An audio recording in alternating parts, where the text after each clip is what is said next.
Good morning. I will talk about inspection metrology support for the sub-10 nanometer node photolithography. This will be the content of my talk. I would talk about the different patterning technologies and how inspection metrologies are needed to support them. You're probably wondering why inspection metrology made it to the plenary session this year. It is growing in importance, but some of you might ask, why bother with inspection metrology at all? It's good to refresh that very quickly. For an advanced logic and foundry node, for example, the process steps without metrology inspection already exceed 600 steps. And with the cycle times more than 120 days, and that's 4 months. And of course, at the end of the 4 months, or 120 days, one will use electrical test to find out if the device worked. But by that time, if you found out the device doesn't work or the yield is low, not only you have 4 months worth of materials, low yield wafers in the fab, but also you don't really know where to look for the problem and how to fix it. That is why inspection and metrology is needed throughout the process. And today, inspection metrology are used in different parts of the semiconductor ecosystem. It is used not only in the front-end semiconductor fabs, but as we have heard earlier, also in the mask shop, in the wafer manufacturers, at the material suppliers, at the equipment manufacturers, and also in wafer packaging. I'll quickly go through the different lithography technology, which will get updates at this conference. It is my belief that 193 immersion lithography will continue to be the workhorse for the industry, and EUV lithography is forecasted and to enter high volume manufacturing for selected layers in a few years. There are additional advanced pattern technologies that we will get updates at this conference. And in the title, I refer to the photolithography for sub-10 nanometer node as a quest for perfection. Just give you an idea that for advanced GPU, there actually can be more than 1,000 process steps.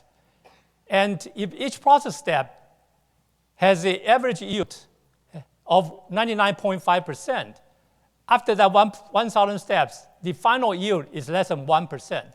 This gives you an idea of the level of perfection that is necessary. Therefore, it's important to keep every material, every process, every equipment running at perfection. So I'll quickly talk about inspection metrology support for the 193 multi-patterning. And I'll start by talking about the mask shops. This is a simplified view of the mask shop flow. You have the mask design data coming in from the top and the mask blank coming from the left. As we heard earlier, usually the mask blank is going through an inspection. Then it goes through the mask writer and mask processing. After that, you have pattern defect inspection. You also check for CD metrology as well as registration. And then we went through repair and clean for another pattern inspection and repair verification. Then the pellicle is put on, and post-pellicle particle inspection, and sometimes, as the previous speaker said, registration is done to make sure that the pellicle frame does not distort the mask. I'll talk about the pattern defect inspection. As we heard earlier, with the advanced node, not only the mask layers the number of mask layers are increasing, but the mask complexities are going up. We have the SMO, the IoT, and with the EUV, with the higher resolution, smaller resolutions, there are also more smaller features to print. And with the smaller features, that it means more shots from the mask writers, and more shots means longer writing time. More shots and longer write times means there are more chances and more possibilities for imperfections on the mask. And imperfections are referring to when the written pattern deviates from the design. However, for the complex mask, not all of the imperfection prints. And for some of the masks like IoT, one can get like millions of imperfections that may not print, and they are called the nuisance defects. And the traditional high-resolution inspection, of course, is necessary to find the very small defects. But again, for those masks that has very small features and very complex, like IoT, one can end up with millions of nuisance defects. So, of course, one can choose to inspect at a lower resolution and only pick up so-called defects that will for sure print. But then you risk missing the small defects that has high miss factor, those that will actually print when the process window is tight. So the solution we came up with is an inspection with 2 passes. The first pass is a traditional high-resolution inspection that identifies all the defect candidates. Then that is followed by changing the optics and introduce a scanner printing mode simulation inspection mode. That second pass will pick up the printability of each of the defect candidates. Then the 2 passes information are combined in a synergistic way, and the result is high sensitivity and low nuisance defect at the same time. So that is the latest is to introduce a 2-pass inspection. Next, I'll talk about the inspection metrology for the wafer fabs with a focus on the litho cell. And when it comes to the litho cells, there are 3 areas of focus: material and tool qualification, process window discovery, and process window expansion and control. I'll start by talking about the materials and tool qualifications. Just related to litho cells, there are a lot of materials and tools all need to be qualified. And I would use 2 examples. One is material qualifications in the litho cell, and one is the tool qualification and optimization. I want to divert a little bit just to say that with the complexity of the process in the supply chain, nowadays we're seeing that the IC fabs are requiring the material suppliers and the process tool manufacturers to the extent that is possible to qualify as much as possible at the supplier themselves. So we are seeing that the material suppliers and the equipment manufacturers to adopt inspection and metrology as well, so that when it goes into the wafer fabs, there's also already a very high level of confidence. Material qualifications. This is one example of one litho cycle from the spin-on of the material all the way to exposure, etch, and final anneal.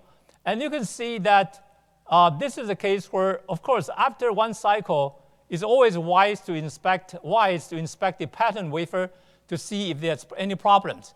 In this case, that one can indeed found that there is an issue, but this issue actually came in from the bark that has a bubble. And what we're seeing today is that many fabs started to do periodic checking of the materials using unpatterned monitor wafers. And in doing so, such a problem can be detected early on. Of course, when you detect it at the end, you can still detect it in most cases. However, that is after 11 process steps or 1 day.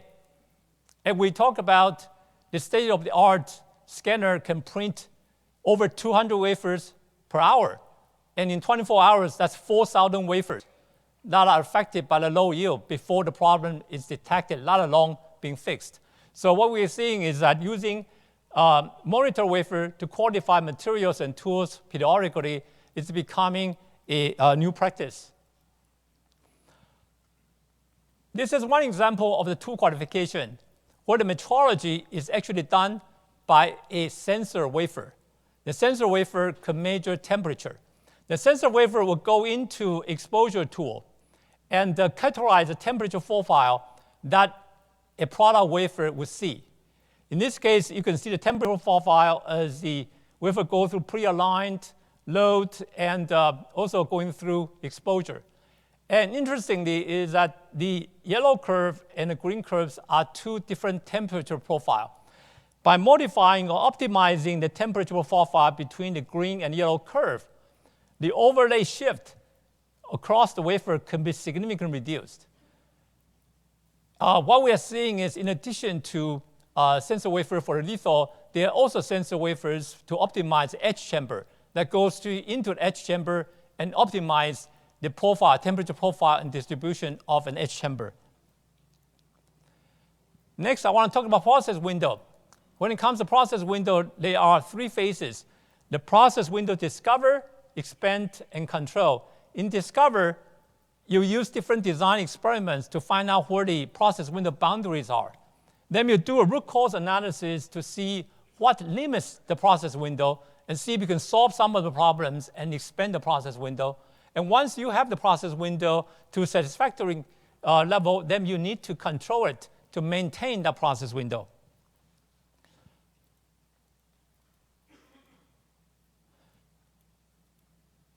Excuse me. So one of the techniques that we see to be very effective in establishing process window is to systematically modulate the exposure condition of the scanner.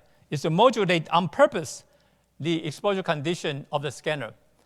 As we know, the process windows are usually limited by critical design areas, and that can lead to hotspots, weak points. And by systematically modulate, for example, the focus and dose of a scanner, and you expose the wafer on purpose with the modulated focus and dose, then you inspect them for defects. And this process could sort of bring out the weak points, the hotspots, with respect to focus and dose. And usually this is done by, the wafer is done by an optical inspector to inspect the whole wafer. Then you pick up the defect and analyze with SEM review. This is one example of how it is done. This methodology was sometimes referred to as process window qualification. Here on the wafer, the dosage are modulated by 3 settings. Dose 1, dose 2, and dose 3 are 3 columns of dies. And then along the vertical directions, systematically, the focus is perturbed with a positive focus toward the top and negative focus toward the bottom.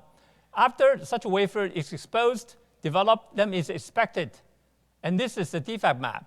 And you can see that just on the glance, very easy to see that dose setting number 2 seems to have the best process window and with the focus slightly biased toward the top. So this is the powerful methodology for very quickly see what the process windows are. And with 193 multi-patterning, overlay becomes very important. We're seeing a new trend where the overlay are systematically modulated to bring out the overlay-related hotspots. In this case, the layer 1B and layer 1C are systematically perturbed to bring out the overlay-related hotspots. In this particular case, this area was identified to be overlay hotspot. Then the process engineers can look into what causes that. Are there any solutions all the way back to OPC or other methods to expand the process window? For this kind of a process window discovery, as I mentioned earlier, the inspecting the resulting wafer is very important. And I'm seeing the complementary use where optical and E-beam wafer inspections both have strength and weakness. The technology today is electron beam inspection has very high resolution but very low throughput. Optical inspection does not have as high a resolution but much faster throughput. Take 24 hours as an example. In E-beam inspection tool, in 24 hours can inspect 8 wafers, and if you can see it, inspect 8 sites on 8 spots on the wafer with total area of 0.01% per wafer. An optical inspection tool can inspect 24 wafers in 24 hours, and these 24 wafers you can take from, say, 8 different lots, and each wafer you can inspect 97% of the area. So that is the difference, and the trade-off here is that electron beam inspection is better for small systematic defects.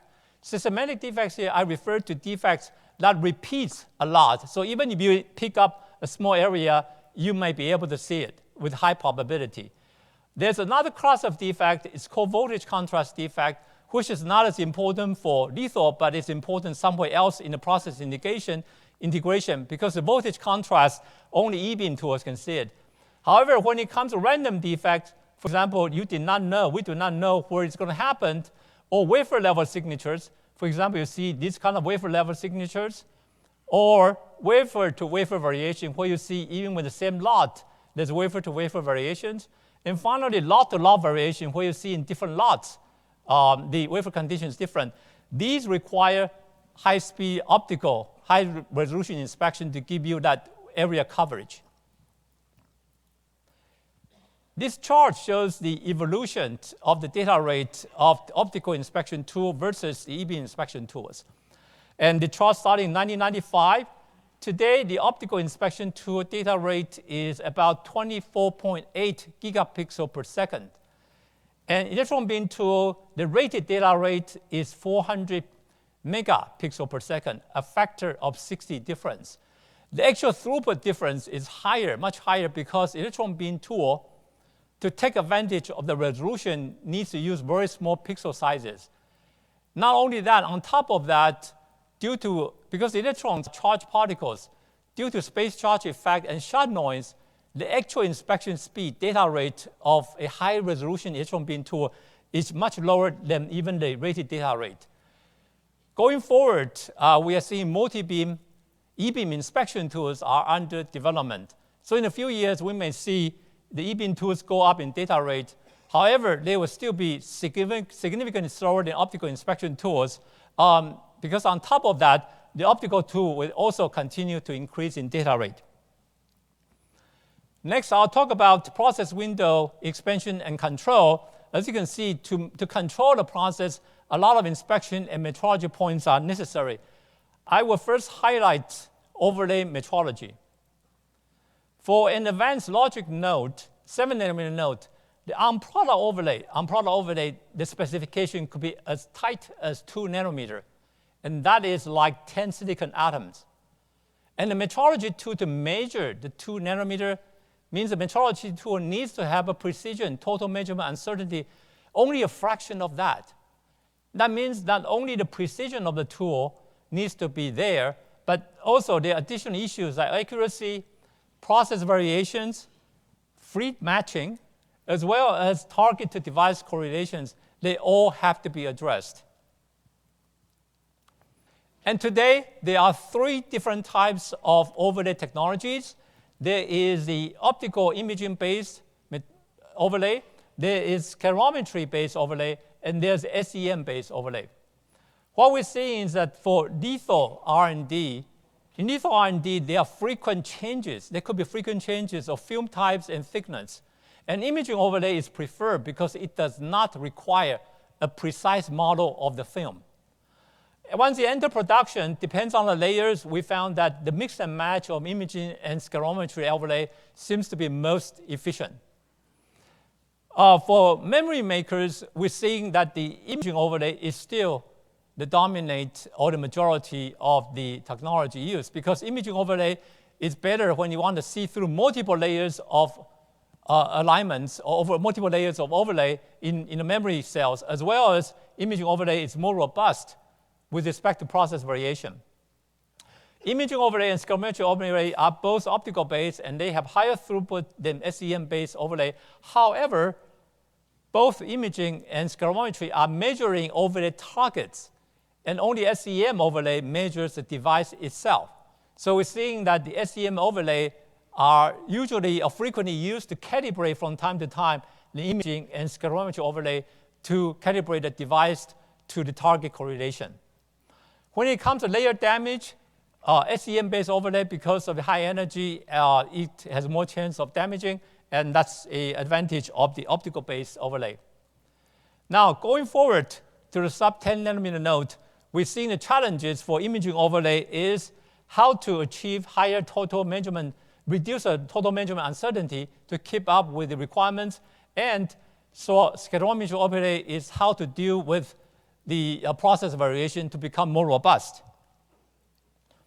For the imaging overlay, we found that the required advancements come from 3 areas. One is advancement in light sources, much brighter light source, higher signal-to-noise ratio, and new optics with a low aberration are necessary. Then the polarization techniques, advanced techniques in polarization, they are very useful for bringing out, improving the performance. Finally, the new target design with device-like segmentations can improve the correlation of the target to the device overlay. By doing all 3 improvements from generation to generation of imaging overlay, we see that total measurement uncertainty continues to come down, and we're confident that you will be able to support the industry. Next, for the sclerometry-based overlay, sclerometry-based overlay is based on overlay measuring on gratings, and we found that when the process varies from the previous layers, the underlayers films, that there can be errors. And this is a graph where the vertical axis shows the underlayer effect, the potential underlayer effects in terms of impact on the measurement error. Higher is bad and low is good. On the horizontal axis is the wavelength that are used to do the sclerometry overlay measurement. And you can see that some wavelengths, the error could be very high. And the different color curve here that's shown is showing the different process conditions, all the possibility within process window, how it varies when the process enters the manufacturing and varies over time. In this particular case, you can see that around 640 nanometer, despite all the possible process variation, that area is very quiet, very good for measurement. So the important thing is you like to set your measurement to be within that window to give you stable measurements. And today, the existing sclerometry overlay tool, they do have multiple prefixed wavelengths. And sometimes there are cases where the prefixed wavelengths may not be exactly what you want. So what we are developing is a new tool based on a tunable laser that has continuously variable wavelengths, so that for any process conditions that one can set the measurement, the center wavelengths and the bandwidth to be optimal and the most robust with respect to process variations. We talk about overlay. Next, I'll talk about CD and shape metrology. For CD and shape metrology, we have two choices. Again, SEM and optical. A CD-SEM is still used for discovery application, such as OPC verification, where you need to see the imaging. Also, line edge roughness characterizations. However, for production process window expansion and control, for the HCD, where the precisions, the matching is really important, we see the optical tool has the advantage. Then for multiple patterning, not only the CD, but sidewall angles and many other critical parameters all need to be measured and controlled. And only optical CD will give you that, because the CD-SEMs is still limited to top-down measurements.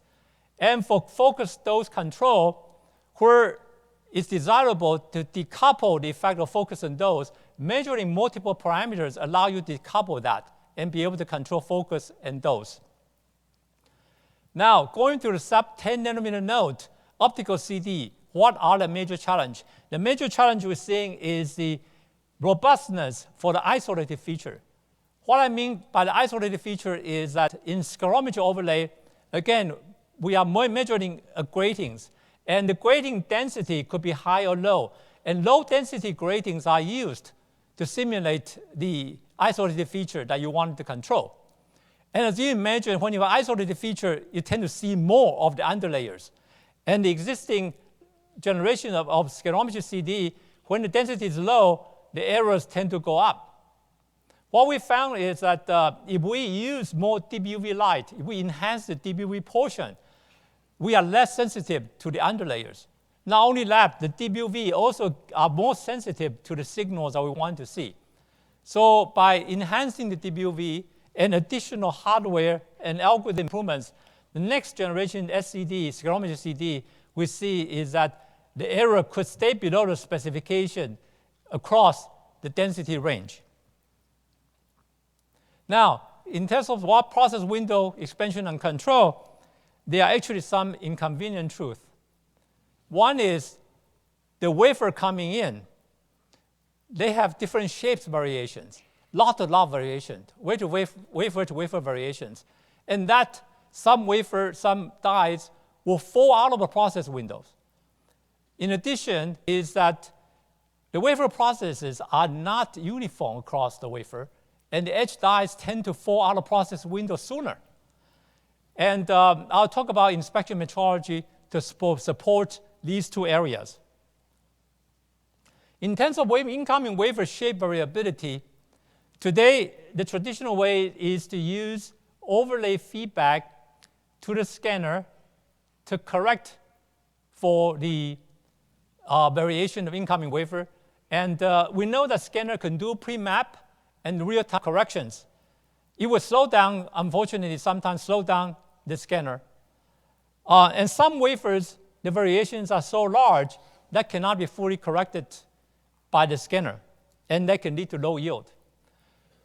What we are seeing is one alternative is instead of relying on the scanner to pre-map and fully accommodating all the variation, is to introducing a wafer shape metrology before the litho cell.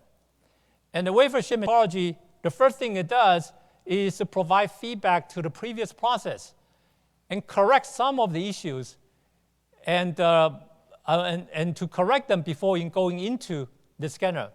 On top of that, it is also possible to feed forward the measurement of the wafer shape metrology to the scanner. And we all know that the litho cell could be, well, is the most expensive piece of equipment in a fab, easily more than $100 million.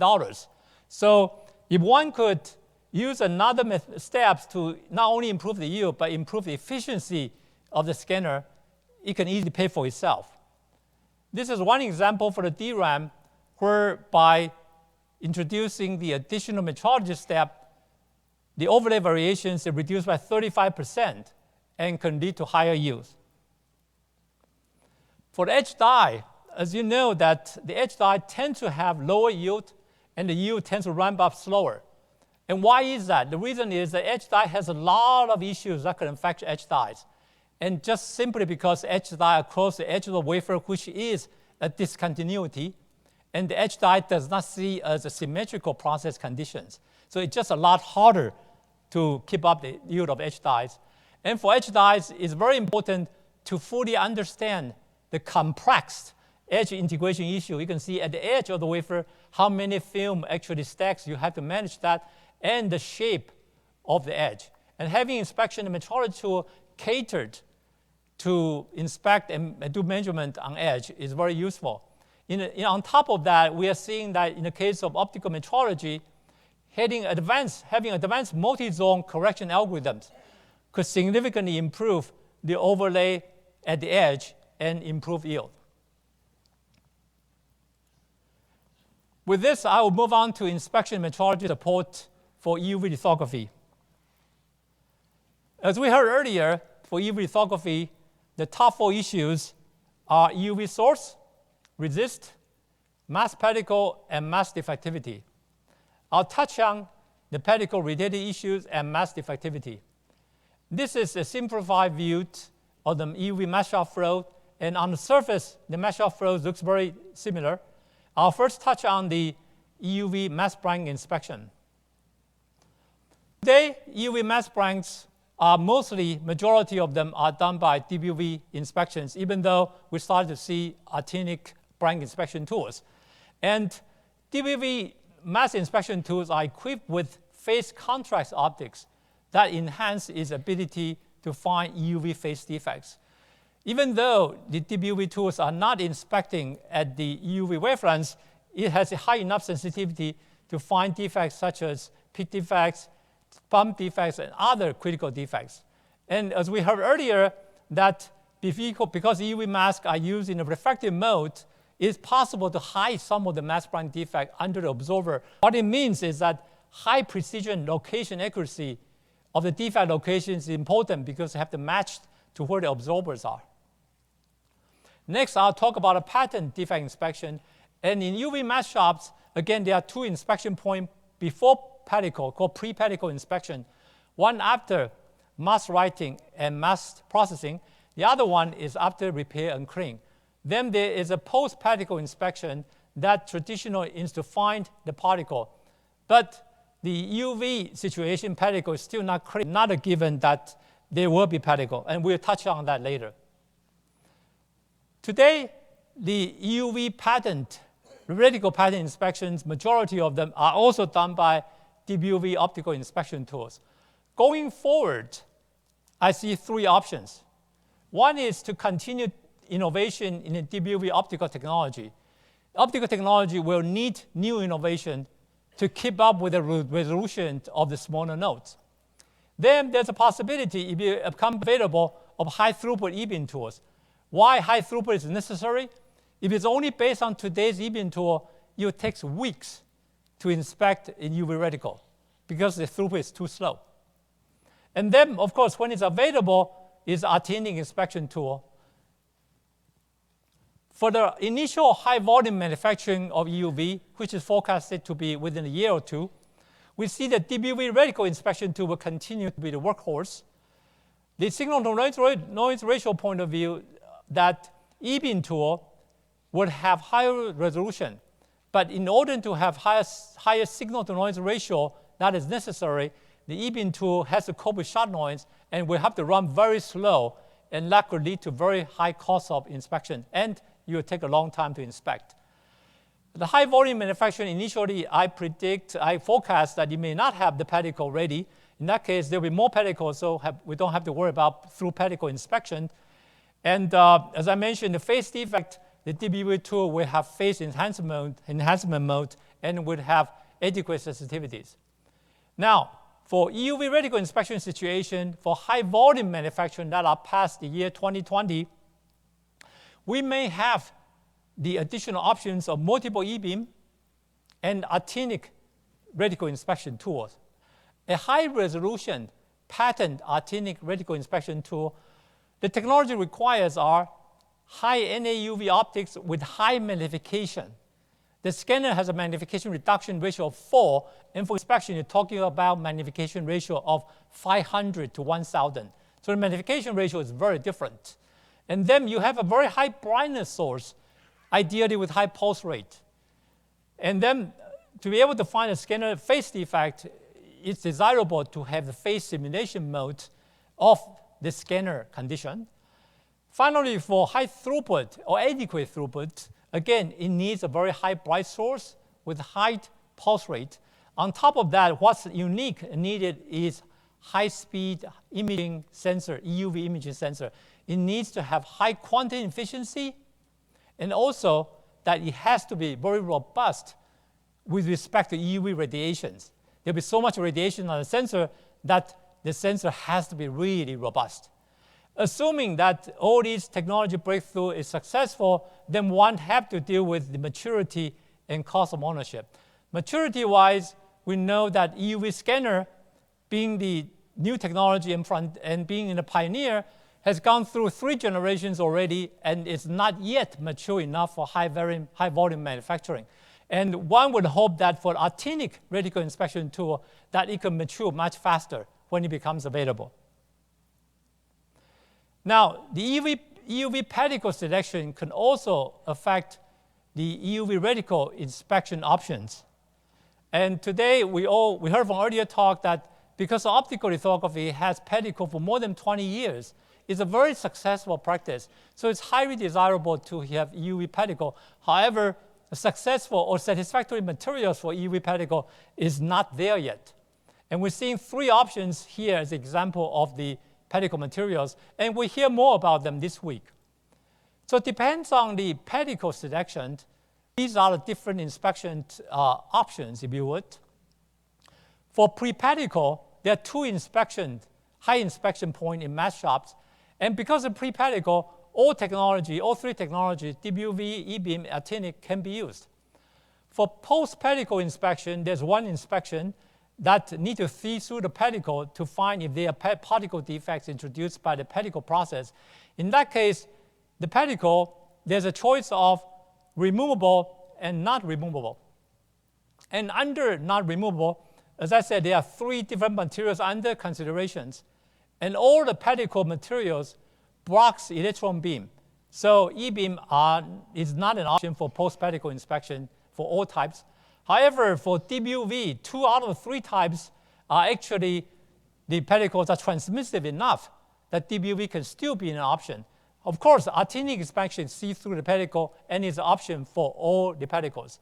So DUV reticle inspection is an option, except one case where the EUV decide to have pellicle non-removable, and it's going to be a non-transmissive pellicle. In that case, only actinic tool can be used for post-pellicle inspection. So in that case, if the actinic tool is not available or not mature, what should the industry do? The answer is print check, is to print the wafer with the scanner and inspect the wafer by optical tool or e-beam tool.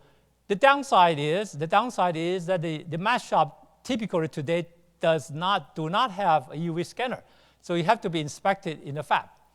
Once the UV reticle enters the fab, enters into the UV scanner, it could develop haze, particles, and so forth. And it's smart, it's wise or prudent to print monitor wafer from time to time and do print check on the wafer. And for EUV print check, again, I'm seeing complementary use of e-beam inspection and optical inspection. Again, e-beam inspection has very high sensitivity to the small systematic defects. And however, random defect and wafer level signatures are becoming very important for EUV. EUV photons are much more powerful than 193. However, there are much fewer of them. And the sharp noise is more of a concern for EUV lithography.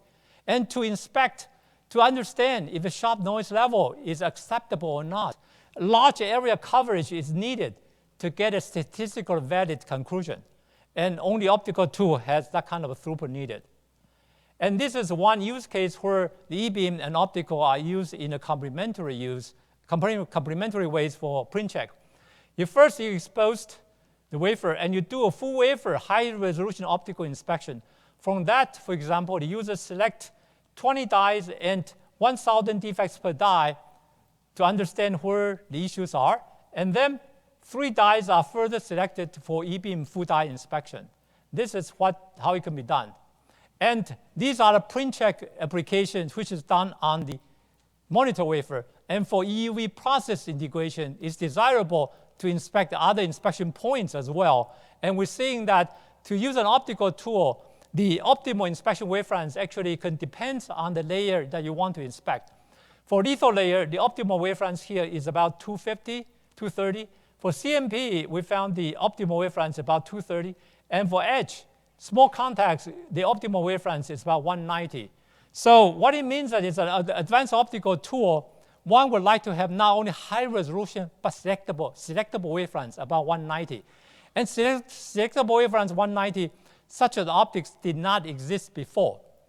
And when we're trying to develop one, we have to explore a lot of designs.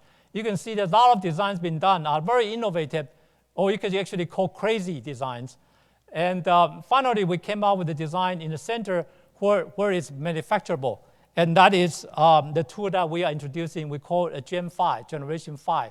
And here is a size comparison between Gen 4 and Gen 5.